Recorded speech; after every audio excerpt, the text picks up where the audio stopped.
Selamat mendengarkan.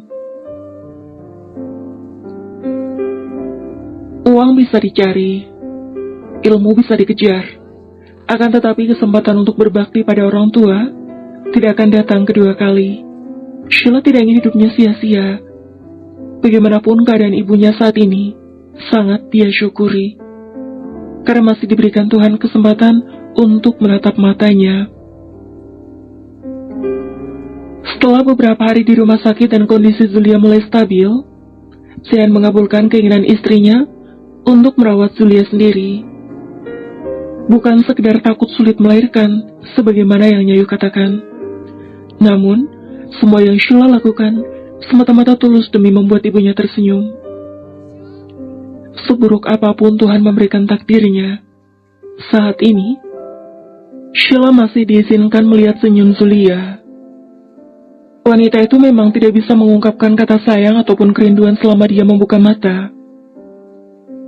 Hanya saja, tatapan teduh sang ibu sudah menjelaskan apa yang dia rasa. Ibu, Sheila hamil tahu, baru masuk 4 bulan. Sebentar lagi keluarga kita lengkap. Ibu bakal punya cucu. Jadi tidak perlu datengin rumah Bu Leti buat lihat bayi. Sheila tengah berusaha memberikan semangat untuk ibunya bisa bertahan hidup lebih lama pagi ini. Apa yang Zulia alami memang cukup sulit. Dan seperti yang dokter katakan, bahwa harapan Zulia sembuh total sangat kecil sekali. Sejak dahulu memang sudah lemah, jantungnya bermasalah, dan penyakit itu sangatlah serius. Penderitaan Zulia bertambah 2 kali lipat setelah Nyayu membuat Sheila seakan wanita paling hina. Tidak bisa dipungkiri, sejak lama Zulia sudah pesimis dengan kehidupan. Sebelum Sheila membawa Zean ke hadapannya, Zulia hanya meminta putrinya segera menikah, karena tidak ingin meninggalkan Sheila dalam kesendirian. Sheila sudah mengabulkan harapan itu. Keinginan sang ibu yang dulunya terdengar teramat mustahil untuknya. Saat ini, dia hanya ingin egois sedikit saja, berharap Tuhan akan baik padanya sekali lagi. Tidak ingin Nyayu kembali menjadi duri di antara mereka, Zean membayar 2 orang perawat khusus untuk membantu Sheila di rumah. Selain karena tidak ingin Nyayu ikut campur, dengan alasan ingin melakukan hal yang sama seperti Sheila, Zean juga tidak ingin menyiksa diri. Bukan egois atau bagaimana, tapi jika tidak begitu, kemungkinan waktu untuknya jelas akan berkurang. Pagi ini sudah cukup untuk menjelaskan waktu Sheila sedikit terbagi. Pria itu melangkah masuk dan melihat Sheila tengah mengajak Zulia bicara. Tanpa menunggu dipanggil lebih dahulu, Sheila beranjak ke lamnya dari Zean mencarinya. Sus, titip ibu ya. Sheila menghela napas panjang seraya menarik pergelangan tangan Zean keluar. Tampaknya dia mengabaikan Zean tanpa sengaja. Sejak menikah, kewajiban Sheila memang dimulai sejak Zean membuka mata. Terdengar sedikit menyebalkan memang, tapi menyiapkan air hangat untuk pria itu mandi dan memilihkan baju untuk bekerja setiap harinya adalah hal yang Sheila sukai. Sementara di sisi lain, Zean menjadi ketergantungan dengan kebiasaan istrinya. Kamu belum mandi? Airnya belum siap, bagaimana? Astaga, aku lupa. Tapi kan bisa siapin sendiri, sayang. Zean tidak menjawab. Dia juga bingung sebenarnya kenapa sesulit itu. Padahal hanya sekedar mandi apa susahnya. Namun bagi Sheila, hal semacam ini bukan masalah. Dia memahami posisi Zean sebagai suami yang diabaikan selama 4 tahun lamanya. Sikap Zean yang begini justru membuat Sheila berbangga diri. Setidaknya kemungkinan Zean berpaling akan sedikit. Dia yang mengekor di belakang punggung Sheila tetap bungkam tanpa mengucapkan apa-apa. Jika saja bukan Zulia alasannya, mungkin Zean akan marah. Hanya saja dia benar-benar sadar diri, dan tidak seharusnya marah di posisi ini. Terlalu kekanak-kanakan memang. Padahal dulu sewaktu remaja dia bahkan risih jika Zia masuk ke kamarnya untuk membangunkan Zean di pagi hari. Tiba di kamar, mata Sheila kembali dibuat sakit dengan selimut dan bantal yang bertebaran di segala sisi. Sheila berusaha meminta penjelasan Zean. Apa maksudnya sampai berantakan persis kapal pecah begitu? Tadi cari celana hilang. Cari celana tapi spray juga sampai berantakan. Bahkan jika tempat tidur itu tidak berat, mungkin sudah pindah posisinya, pikir Sheila. Kebiasaan, pikun apa gimana? Makanya tidur tuh pakai celana. Jawabnya seraya menggeleng pelan. Ya namanya manusia. Lagi pula kalau malam mana ingat kulempar kemana. Tidak mau kalah tentu saja. Dia bukan pria yang rela mengalah jika soal adu mulut. Iya, tapi kenapa sampai begitu? Aku rasa cukup cari di bawah selimut. Kenapa harus lempar guling sampai ke pintu kamar mandi? Kebiasaan suaminya yang asal lempar jika sedang kesal sangat terbaca sekali. Sheila bisa saja mempermasalahkan hal ini. Hanya saja, mengingat jika pagi ini adalah salah dia, terpaksa Sheila mengalah dan merapikan tempat tidur lebih dulu. Sean yang merasa bersalah memunguti bantal-bantal yang dia lempar sebagai pelampiasan akibat terlalu lama menunggu Sheila.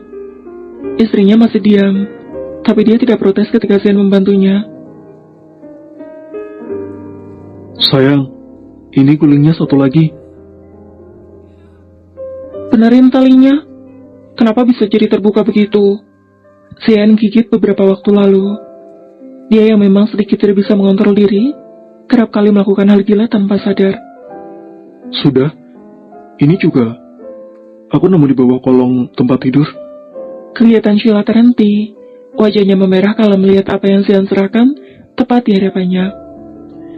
Di antara banyak benda di kamar ini, kenapa bisa sesuatu yang paling privasi ada di bawah sana? Ambil, kotor sepertinya.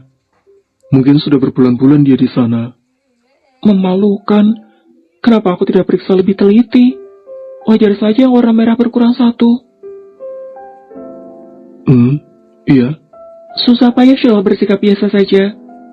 Padahal dia tengah malu luar biasa, lantaran underwear miliknya Sean temukan di bawah sana. Dia yang tadi sempat mengomel dan mengatakan Sean pikun adalah alasan utama wajahnya memerah saat ini. Mulai pikun ya? Barang pribadi saja sampai lupa di mana tempatnya? Itu karena kamu yang lempar, jawab Sheila sebelum kemudian berlalu ke kamar mandi. Ya, meskipun sedikit kesal, tetap saja kewajibannya harus dilakukan. Dia hendak menyiapkan air untuk paduka Sean. Tapi belum apa-apa pria itu sudah mengekor dan melingkarkan tangan di perutnya. Hangat seperti biasa ya sayang.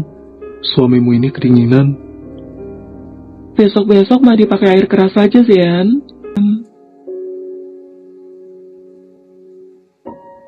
Tidak sedikit yang mengatakan beda istri beda rezeki.